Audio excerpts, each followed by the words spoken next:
Welcome to Singlestop's Introduction to Snap. This is a brief overview for those of you who are new to Snap.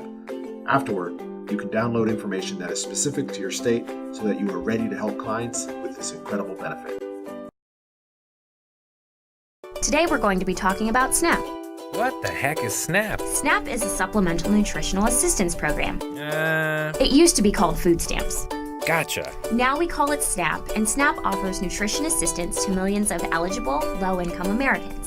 The program started in the 70s, and teams of doctors proved that it dramatically reduced hunger in America. 95% of federal SNAP funding goes to food. I can see there is still some confusion out there, so let's try to separate the fact from the fiction. I thought SNAP is a program that suffers from rampant fraud and abuse. Ongoing improvements to regulate the program have actually kept fraud and abuse at a historic low, less than 2%. Can't people just get a job and get off SNAP? 40% of households receiving SNAP benefits have at least one working person.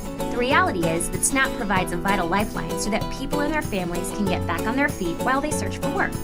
Yeah, but don't people on SNAP waste it on alcohol and cigarettes and tobacco? The truth is, SNAP can't be used to purchase non-food items, and you're strictly prohibited from buying beer, wine, liquor, cigarettes, or tobacco. What about junk food? Well, a recent study showed that for each additional dollar that a person received in SNAP, they were more likely to purchase healthy food. But SNAP creates a dependency, and people stay on it forever. Do you know the average length of time most new participants stay on SNAP is 8 to 10 months? And receiving benefits from SNAP hardly enables anyone to live well. The average benefit equates to roughly $1.49 per meal per day, and often people don't get through the end of the month. Wow. Perspectives can change when you separate fact from fiction. Meet Erica Moran. She's studying to get her AS in chemistry. She has a 2.1 GPA and is in her second semester. She just failed her midterm exam and fell asleep in the last class. Erica needs to maintain a 2.0 GPA in her core courses to graduate. Erica's professor for her applied chemistry class reached out to the Singlestop site lead because of this. The Singlestop site staff instruct the professor to convince Erica to connect with them as soon as possible. She gives him an information card that includes contact information as well as the online address for Singlestop's technology. Erica lives with her boyfriend because there just isn't enough room in her parents' apartment. They have a 1-year-old child, and she recently discovered that she's pregnant and in her first trimester. Her parents have helped her in the past, however, they do not earn enough money to support her full-time. She receives enough student aid to cover most of her tuition and fees. It's the living expenses that are causing her to stress out. Unfortunately, the expenses are overwhelming them, and they've maxed out their credit cards. Her boyfriend has a full-time job, but to keep up, she's considering dropping out of school to work longer hours. Erica has no idea how to get help. She has heard of benefits, but thinks that these are not things for her, just people who don't earn an income. She also heard that because she's a student, that she isn't eligible for any kind of assistance. For starters, Erica finds out what SNAP is. Here's a basic description that is similar to what you see in most states. SNAP gives you and your family the money you need to buy nutritious food so that you can stay healthy and thrive. The Supplemental Nutrition Assistance Program, or SNAP, helps households pay for food, freeing up money spent on groceries to pay for other essential items like rent or college tuition. Benefits are electronically transferred to a card each month that you can use to pay for groceries. The Singlestop site lead informs her of her eligibility, first by clarifying some basics outlined in the SNAP toolkit. She's a resident of her state, a U.S. citizen, and has a social security number. She doesn't receive SSI or ever has, and isn't on parole, probation, or any other thing listed in this section. There are 3 things that she's unsure of, though. First, she assumes that she doesn't meet the income limits, but we'll look at the section below. She doesn't know what the work requirements are, so she'll need to find that out. And there's some information about her student status that she still needs to figure out. The site lead shows Erica that because she works more than 20 hours a week and cares for a child, her student status does not make her ineligible.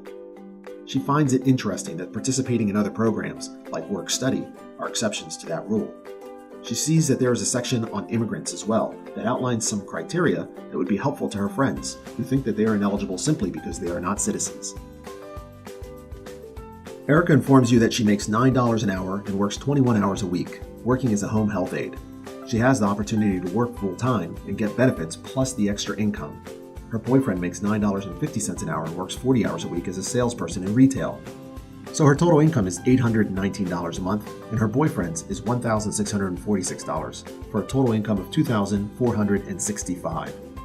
This, surprisingly, is less than the income limit of $3,350 for a household size of 3, and could bring her up to $511 of additional income. Just in case you are wondering where this amount comes from, it's based on the federal poverty level, or FPL. You'll note in the chart that there is a different income limit per the number of household members. Erica is suddenly motivated because her deficit is substantial. Erica and her boyfriend spend a little over $3,000 a month. Here's a breakdown. Her deficit is approximately $668, so the impact of SNAP would get her to think twice about dropping out of school. So she follows the steps clearly outlined in Singlestop's SNAP toolkit. First, she has to apply. In her case, there are options. She can apply online, by mail, or fax, or even in person. Step 2 is to get interviewed. Erica reads that this could happen by phone or in person in her state, and within a certain time period, allowing her to be prepared. The third step, as outlined in the toolkit, is to get all the necessary documentation. The toolkit provides guidance on the timeliness of this and then provides a listing of everything that she can use to comply with the requirements for applying for SNAP. For example, she can use a current rent receipt or lease as proof of address, a letter on letterhead from her employer for proof of earned income, and her enrollment paperwork as proof of her student status. Finally, steps 4 and 5 outline how long she needs to wait until she finds out she's eligible and how she'll receive the benefits if found eligible. Most important is assuring that people like Erica keep their SNAP benefits. They need to be mindful of work requirements, report changes, and the recertification process. And to assure that all goes well, they must have key contact information to deal with any changes or if they need to ask a question.